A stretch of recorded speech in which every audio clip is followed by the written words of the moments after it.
one of the things that startled so many throughout this war was the almost immediate spike in anti-Semitism in many parts of the world, specifically in the United States, including on your campuses, prestigious universities. It shocked so many. Looking back now, you're coming to this conference, you're speaking to so many leaders. What lessons are being learned? When you look back and you see that spike, that hatred, what can you bring to leaders looking forward to do things differently, to tell a different story and a different narrative? Well, there was a big punch in the gut when we in America heard about and saw what happened here on October 7th. And we had our own punch in the gut on October 8th with the response of the people we thought were our friends, the people we thought were our allies, who instead of standing with us, turned their backs on us. And that is something that hurts to this day. We thank those who stood with us and still stand with us. But to recognize at the end of the day, it was the Jewish community that stood together, unified as one, both here in Israel, where you had people jumping in their cars with just their sidearms to go south to help out, people leaving their jobs for weeks and months to serve in the military, to help evacuees, to work in Amutot, to help Israel in time of war. And the same with diaspora world, where we've come together with Israel, with ourselves, in a way that is amazingly unified, and a way that I think shows that the real lesson of this hate, the way that Jews have survived over thousands of years, and not just survived, but thrived, is by standing together as one. And that unity is something that we need to continue with. It's something we need to hold on to, and it's something that we really can't waste. It was so staggering, especially because Hamas filmed the atrocities that were perpetrated. To think that there wasn't more solidarity globally for Israel at that time is something that still, frankly, doesn't make much sense. But it brings me to my next question. When it comes to awareness, bringing people from abroad to Israel to see firsthand, all these leaders are coming later on in the month. What is the message that needs to be sent back to communities to come and see firsthand what actually is happening on the ground here in Israel? Well, members of the Conference of Presidents have been here throughout the 850 days from the war.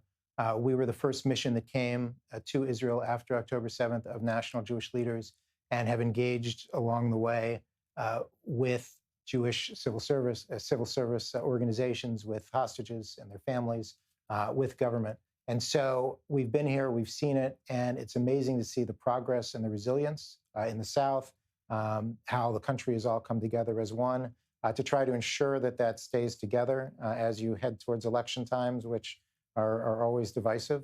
But our message here to Israelis is we stand with you.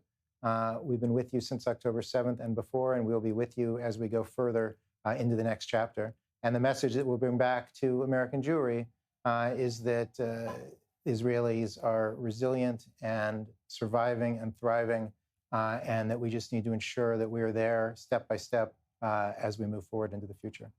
Incredible solidarity and support being shown by the American Jewish community for Israel and for the Israeli people. But what are the challenges you face right now for American communities? Do Jews in America feel safe for the most part? I think there is definitely insecurity in America, where Jews don't feel safe, or as safe as we'd like to feel, or as safe as we thought we were. We do have amazing cooperation from police forces, federal, local, state law enforcement across the board that does help to ensure that we're secure. Congress has been very supportive of federal grant programs to help Jewish institutions stay secure. But at the same time, we hear things like globalize the Intifada, and we see the real life impact that that has, like Bondi Beach, which you reported on earlier in this broadcast. Words have an impact, and having all sets of people, when they're protesting Israel, use that sort of verbiage actually costs lives. And so I encourage people to take a deep breath and to ensure that when you speak, you're not actually starting a fire that can run out of control, because we have way too many fires that are running out of control in America. And that's something that we as a Jewish community are very much on the lookout for. What is the immediate solution? Who do you need to be talking to in America right now to make sure that communities do feel safe? Well, it starts with the political leadership to ensure that the funding is there, the financing is there, the support for the local law enforcement and for others, to ensure that they understand how incredibly delicate the situation is, and that they see the situations like Bondi, like Manchester, like Melbourne, like Poway, like Pittsburgh. We could go on and on. The list is so long. Unfortunately, and we haven't even touched Europe. We could go on for another dozen. That our local leaders understand this worldwide situation. They understand that via TikTok or other means of social media, that it spreads like wildfire, and they need to stay very much on top of that.